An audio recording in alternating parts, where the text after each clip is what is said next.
comment s'adapter aux nouvelles exigences du règlement européen DORA? On en parle tout de suite avec mon invitée, Julie Jacob, fondatrice du cabinet Jacob Avocat. Julie Jacob, bonjour. Bonjour. Le règlement européen DORA établit des règles en matière de cybersécurité et de gestion des risques informatiques. On va en parler tout de suite. Tout d'abord, quelles sont les principales exigences introduites par DORA?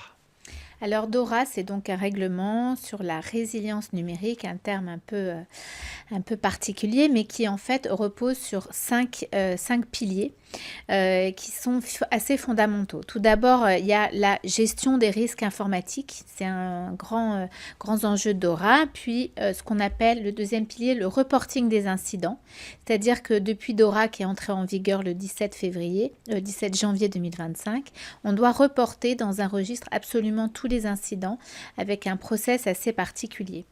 Le troisième pilier, ce sont les tests, tous les tests autour des cyberattaques, et donc le fameux, on appelle ça le pen test, le test de pénétration. Et donc ces tests de résilience numérique visent à évaluer un peu régulièrement l'infrastructure tech. Le quatrième pilier de DORA, c'est la gestion des risques tiers. Et le cinquième, c'est le partage d'informations dans le domaine de la cyber en interne avec les autorités de contrôle. Bon, on vient de voir les exigences de DORA. Quelles sont les entités qui sont soumises à ce règlement européen? Alors DORA va concerner deux catégories d'entités, les entités financières et les entités d'assurance. Donc dans les entités financières, il y a évidemment les banques, tous les services de paiement avec tout ce qui peut être cryptoactif. Et dans le domaine de l'assurance, ça peut être l'assurance, les mutuelles, le courtage, évidemment avec un principe de ce que on appelle de minimisation et de proportionnalité, c'est-à-dire que ça va vraiment être applicable en fonction des seuils des entreprises, leur chiffre d'affaires, et on va appliquer des process de façon granulaire en fonction de la taille de l'entité dans le service, soit assurantiel, soit bancaire. Alors, quels sont les défis pour les entreprises qu'elles pourraient rencontrer dans la mise en œuvre de DORA? Alors, je dirais que le grand défi, c'est d'organiser une task force avec des casquettes qui ont des qualités complémentaires. Donc, il y a évidemment la partie informatique avec le DSI, la partie juridique, la partie data avec le DPO. Donc, ça, c'est un premier enjeu, c'est-à-dire de mobiliser et de faire en sorte qu'on puisse travailler ensemble avec des compétences complémentaires les unes avec les autres. Et ça, c'est un vrai Comment on peut défi. faire pour mobiliser justement?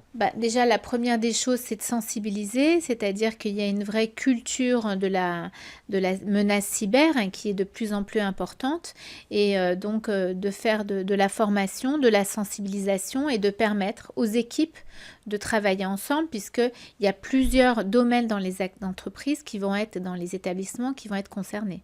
Je pense aux contrats qui doivent être adaptés, on va en parler, je pense à la DSI. Je pense à la communication en cas d'attaque et d'information. Je pense également aux assurances, l'assurance cyber sur la partie DORA qui est très spécifique. Voilà, tous ces métiers, toutes ces casquettes qui doivent apprendre à travailler ensemble. Et ça, c'est un vrai enjeu, mobiliser les compétences Donc, premier variées. défi, mobilisation. Quels sont les autres défis?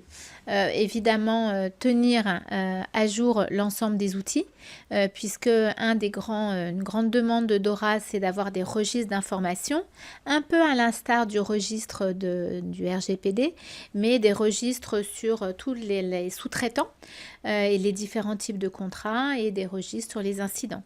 Et donc, la mise à jour régulière des registres va être un vrai défi à implémenter, à acculturer dans les entreprises. Alors, comment relever ces défis justement? Eh bien, les relever en formant, on l'a dit, en sensibilisant. Et puis là, tout de suite, je dirais, ça fait un mois que DORA est entré en vigueur. Une chose qui va être importante, ça va être d'identifier les contrats existants pour pouvoir les mettre à jour. Les contrats conclus avec les services informatiques, et les contrats à venir, de prévoir des clauses qui sont conformes à DORA, pour tous les fournisseurs de services TIC, les services informatiques, qu'on va bien distinguer entre les services qui sont importants et les services qui sont critiques. Est-ce que ça veut dire qu'il faut aussi adapter les process au sein de l'entreprise? Absolument. D'ailleurs, Dora non seulement demande l'adaptation de process, mais en demande, puisqu'il y a tout un tas de documentation interne nouvelle qui va devoir être rédigée, des politiques d'accès, des plans de continuité, des protocoles, toute une documentation assez riche qui est listée par Dora. Donc, il y a beaucoup de livrables qui sont attendus par Dora. Certains, on va utiliser l'existant et l'optimiser, et d'autres, vraiment le mettre à jour. Je pense notamment à la gestion des incidents, à tout un tas de protocoles nouveaux qui devront être mis en place petit à petit, de façon pragmatique et sur le long terme, puisqu'on attend également des précisions du côté des autorités de contrôle. Alors, pour aller plus loin, quelles sont aujourd'hui les meilleures pratiques pour intégrer les exigences que vous avez décrites de Dora dans les systèmes et processus existants? Alors, meilleure pratique, c'est déjà de faire cette fameuse task force et se réunir assez régulièrement. Je dirais qu'il y a deux enjeux un peu de départ pour Dora. Implémenter ce registre qui est extrêmement important et qui va lister l'ensemble des sous-traitants et des fournisseurs, et puis aussi définir dans les contrats informatiques existants ceux qui visent à servir des fonctions essentielles ou des fonctions critiques. Et en fonction de cette classification sur les contrats informatiques, eh bien, il y a différentes clauses qui vont s'appliquer, ce n'est pas les mêmes, et qu'il va falloir adapter. Et après, avec le temps, il va falloir mettre en place un clausier, des clauses les plus importantes dans les contrats informatiques et qui pourront être implémentées directement sur les contrats à venir. Ça veut dire aussi qu'il faut être capable d'identifier les clauses. Absolument. Alors, les clauses, elles existent puisqu'elles sont listées par l'article 30 du règlement Dora, qui distingue bien les contrats informatiques qui visent des fonctions importantes des contrats informatiques qui visent des fonctions critiques. Et en fonction de ces deux qualifications, donc il va falloir décider qu'est-ce qui est critique, qu'est-ce qui est important. Il y a des clauses différentes qui vont s'appliquer à chaque contrat. Je pense par exemple à la réversibilité, la résiliation des contrats, la documentation, etc. Ce sont des clauses qui sont rédigées de manière beaucoup plus forte et beaucoup plus rigoureuse sur les contrats qui ont des fonctions critiques. On va conclure là-dessus. Merci Julie Jacob d'être venue sur notre plateau. Je rappelle que vous êtes fondatrice du cabinet Julie Jacob Avocat. Tout de suite, l'émission continue. On va se demander si l'envoi d'emails racistes via sa messagerie professionnelle est constitutif d'une faute grave.